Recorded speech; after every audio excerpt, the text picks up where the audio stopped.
welcome to the Halloween Spooktacular series of 2023. I am doing this series with my crafty BFF and partner in crime, Robyn Pitts, who is Sir Chauncey ROCCO Creative Designs here on YouTube. I'm sure most of you know who she is. Super talented, sweet lady. What I have created today are these little carousel gift boxes. I did use a Scrap Diva 29 design die. I also used some paper from ASC Craft Supplies. I used the Simple Stories Fabulous paper, and I still have some of my Prima Luna paper collection for this.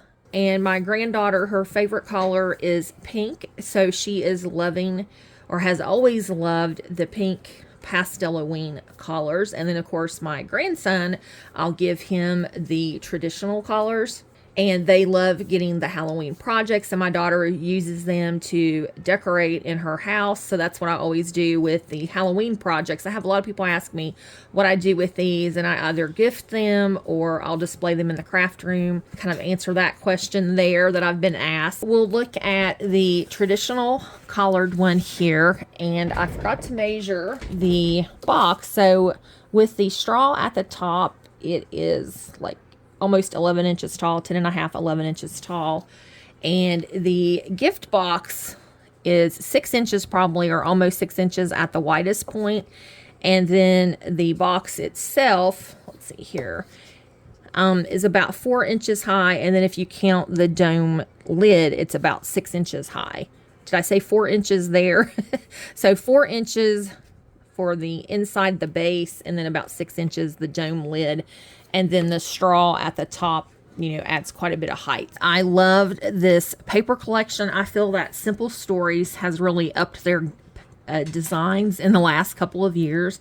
They have some beautiful paper collections, and ASC has a lot of the Christmas collections in, I've noticed. And I forgot to mention my coupon code is Michelle10 for 10% off. On the gift box, I have added another Scrap Diva banner die, and then this little flag here came in the carousel box. These bats were from the Haunted Barn SVG Cuts file, and I thought that I was working on it and had cut some extra bats, and I thought that just went perfectly on there. Then I've added a couple more bats, and then I am using these Dollar Tree cupcakes, and then I love Vellum Ghosts that I've added here, and those are just in Cricut Design Space. I have another Scrap Diva die here, which is the Witch Bow, and I picked it up last year. And I've just used the fun bat paper here on the top. And then I just used some orange glitter paper from my stash. Then the little black with the orange polka dots.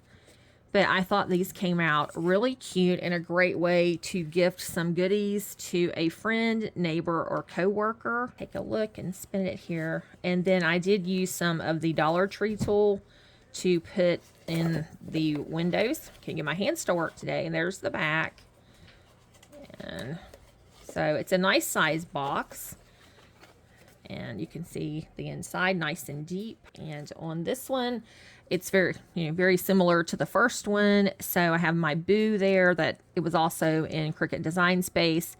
The ghosts maybe just are different sizes. What I'll do is at the start of my Halloween crafting, I'll go through and cut a lot of spider webs and ghosts and different things that I think I will use, and just have those ready. And so I've added some of these glittery spiders I've had in my stash forever. I think they are from Michael's, and I did use some of the matte gold from Recollections paper here for the spider web, the same banner die, and the same witch bow. And I just thought that came out really cute. And I made the little cat there the center of her skirt. My granddaughter was helping me pick out paper for the bow on her box. And so I did use some more of the tulle from the Dollar Tree, this time in gold. And I have my black glitter paper. And then we have that really pretty spider web with the pink splatters. And on this paper, it has little cauldrons and a kitty cat. There you can see underneath. Just a fun collection. So we'll just spin it around here. And then here we have the top. and then can just put that back on. Make sure to visit Robyn's channel. I know that she will have something fabulous, and I cannot wait to see what she comes up with this week. I hope everyone has a fabulous day, and thanks for spending some of your time with me. I really appreciate it. Thanks for watching. Bye-bye.